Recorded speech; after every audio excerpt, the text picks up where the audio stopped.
Hello students, today we will read our poem A Tiger in the Zoo written by Leslie Norris.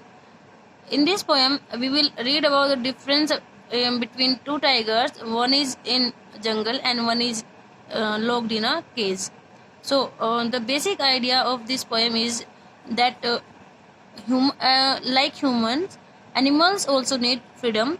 They must be kept in their natural habitat so they can live their real life. Okay, and if they are kept in prison or cages, they will lose their natural characteristics and they will not behave naturally. तो यहाँ tiger के idea के द्वारा हमें दिखाया गया है कि एनिमल्स को भी ह्यूमंस के जैसे राइट है फ्रीडम में रहने का, फ्री लाइफ जीने का, और अगर हम उन्हें केजेस में रखते हैं, बंद करके रखते हैं, तो जो उनकी कैरेक्टरिस्टिक्स होती है नेचुरल, वो खो देते हैं उसको, वैसा बिहेव नहीं करते जिस बिहेव के लिए वो जाने जाते हैं. So this will be shown in this poem. Let's start. A tiger in the zoo. एक टाइगर कहाँ? पिंजरे में. तो यहाँ आपको दो टाइगर्स के बारे में दिखाया जाएगा. एक स्टेंजा में आपको दिखाएगा केज के बारे में. एक केज में एक टाइगर जहाँ जू में बंद है, चिड़ियाघर में पिंजरों में बंद कर दिया जाता है, उस टाइगर के बारे में बताएंगे. सेकंड स्टेंजा में नेक्स्ट में आपको दिखाएंगे कि फॉरेस्ट में जो टाइगर है वो कैसे बिहेव करता है और दोनों के बिहेवियर में कितना डिफरेंस है. हालांकि दोनों ही टाइगर हैं, एक ही कैटेगरी के हैं और एक जैसी ही कैरेक्टरिस्टिक वहाँ पर होती है, पर दोनों बिहेव डिफरेंटली करते हैं. He stalks in his vivid strips the few cages of his cage. अब ये किसके लिए है? उस टाइगर के लिए जो कहाँ है? केज में है. अब ये केज कहाँ होगा? जू में. तो ये टाइगर चिड़ियाघर में जू में कैद है, एक केज में बंद है. स्ट्रोक्स यहाँ होता है चहलकदमी करना, और किस में? Vivid strips.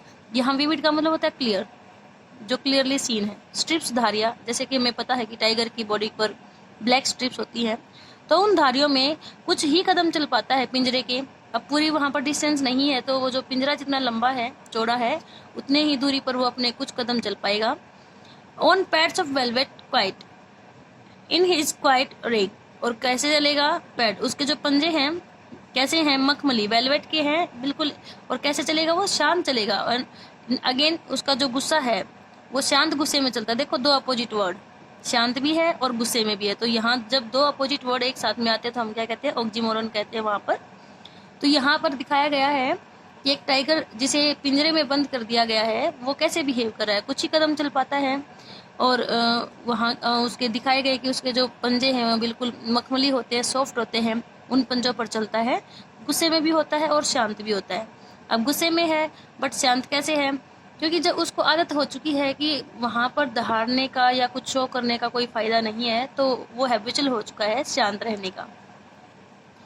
He should be lurking in shadow, sliding through long grass near the water hole where plum deer pass.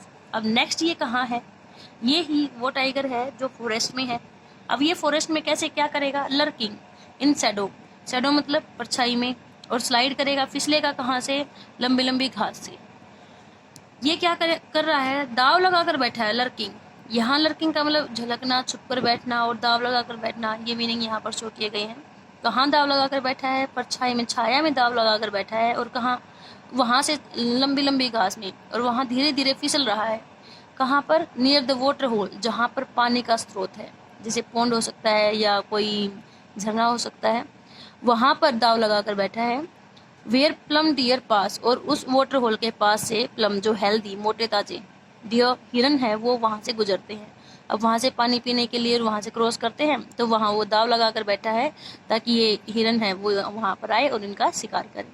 तो यहाँ तो ये मजबूर है सिर्फ उस केज की डिस्टेंस को कवर करने में, और यहाँ वो जो उसका नेचुरल हैबिटेट, नेचुरल कैरेक्टरिस्टिक है एक शिकार करने का, तो वहाँ पर वो अपना शो कर रहा है. Next one. He should be snarling around houses at the jungle's edge. अब अगेन ये कौन सा है? यहाँ ये फॉरेस्ट वाला ही है. ये सेकंड और थर्ड स्टेंजा आपको उस टाइगर के बारे में बताया गया जो फॉरेस्ट में है. तो ये टाइगर क्या करेगा? स्नालिंग, गुर्राएगा. कहाँ पर? उन घरों के चारों ओर. और वो घर कहाँ है? जंगल की एज पर, जो जंगल का किनारा है, बाहरी सतह है, वहाँ पर जो घर बसे हुए हैं उन घरों के चारों ओर गुर्राएगा. Bearing his white fangs his claws terrorising the village. और क्या कैसे गुर्राएगा? अपने जो वाइट फैंग्स, या फैंग्स है उसके टिथ, अपने दांतों को, सफेद दांतों को बेरिंग अनकवर करके, हिज क्लास अपने पंजों को दिखाकर, और क्या करेगा, टेरराइजिंग द विलेज गांव को डराएगा, आतंकित करेगा। तो ये भी वही उसकी कैरेक्टरिस्टिक है कि टाइगर है वो गुर्राता है और उसकी गुर्राहट से लोग डर जाते हैं। Next one, he is locked in concrete cell. अब ये कंक्रीट का कौन सा था, जो सीमेंट की बनी हुई, सेल मतलब जो छोटा रूम होता है, कोठरी होती है, उसको सेल बोलते हैं हम। तो ये कौन सा टाइगर है जो हमारा यहाँ पर दिखाया गया था, जू वाला। तो ये टाइगर कहाँ है, उस जू में छोटी सी सीमेंट की बनी हुई कोठरी में लोग कैद है। His strength behind bars, very important line, उसकी जो ताकत है, उस टाइगर की जो ताकत है वो बिहाइंड द बार्स, बार्स क्या, वो जो सलाखें हैं इस सेल की, उसके पीछे उसकी ताकत है।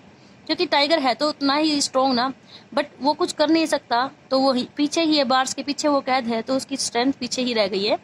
Stalking the length of his cage, और सिर्फ एक ही काम वो कर सकता है, चहलकदमी करता है कितनी, उस केज की लेंथ के अकॉर्डिंग। इग्नोरिंग विजिटर्स, और क्या कर रहा है, जो विजिटर्स है उसको जो देखने आए हैं जू में, उनको इग्नोर करता है। अब सोचो अगर फॉरेस्ट में यही टाइगर हो और वहां पर कोई ह्यूमन उसको दिख जाए तो वो कैसे बिहेव करेगा, उसका शिकार करेगा, छोड़ेगा नहीं। बट यहाँ अपोजिट है, उन विजिटर्स को वो इग्नोर करता है। तो यहाँ दिखाया गया था ना क्वाइट रेक, तो उसका गुस्से में भी है और शांत भी है, तो और यहाँ विजिटर्स को इग्नोर भी कर रहा है क्योंकि कुछ करना, उसको पता है कि कुछ यहाँ से हो नहीं सकता है। Next one, he hears the last voice at night the patrolling cars. अब ये पेट्रोलिंग कार्स कौन सी होती है, जो गश्त लगाती हैं, जू में होती है, बार बार विजिट करते हैं वहाँ चेक करने के लिए दैट एवरीथिंग इज ओके। तो ये टाइगर वहाँ जू का दिखाया गया है, वो क्या करता है, रात में उसको आखिरी आवाज़ किसकी सुनाई देती है, पेट्रोलिंग कार्स की। नेक्स्ट थिंग, यहाँ पेट्रोल कार्स नहीं कर रही हैं, पेट्रोल कौन कर रहा है, कार्स में बैठे हुए जो अथॉरिटी हैं, जो ऑफिसर्स हैं, जो कर्मचारी हैं, वो कर रहे हैं। तो यहाँ पर आपका ट्रांसफर्ड एपिटेट है, आपका दिखाया गया है, क्योंकि जो उन अथॉरिटी की क्वालिटी है पेट्रोलिंग, वो कार्स पर लगा दी गई है। And stairs with his brilliant eyes at the brilliant stars. अब ये दो लाइनें दिखाई गई हैं उस टाइगर के लिए जो कहाँ है, फॉरेस्ट में। ये तो क्या करेगा, इसको तो अपनी क्या देखता है, ये लास्ट में आखिरी आवाज़ किसकी सुनता है, जू वाला टाइगर पेट्रोलिंग कार्स की। और यहाँ फॉरेस्ट वाला टाइगर क्या करेगा, लास्ट में क्या करेगा, अपनी चमकती हुई आंखों से चमकते हुए तारों को देखेगा, निहारेगा। देखो वर्ड्स की रिपीटिशन है, तो वर्ड्स की रिपीटिशन है, तो आप यहाँ पर क्या दिखाएंगे, जो हमारा मुक्ति प्रकाश होता है, वन होता है, वो यहाँ पर दिखाया जाएगा। ओके, रिपीटिशन, सॉरी, यहाँ रिपीटिशन आपका फिगर ऑफ स्पीच है। So this is the poem. और यहाँ आपको क्या आइडिया दिखाया गया है कि अगर ह्यूमंस के जैसे एनिमल्स को भी फ्रीडम नहीं मिलती है तो वो अपने नेचुरल कैरेक्टरिस्टिक खो देते हैं और उनका बिहेव चेंज हो जाता है।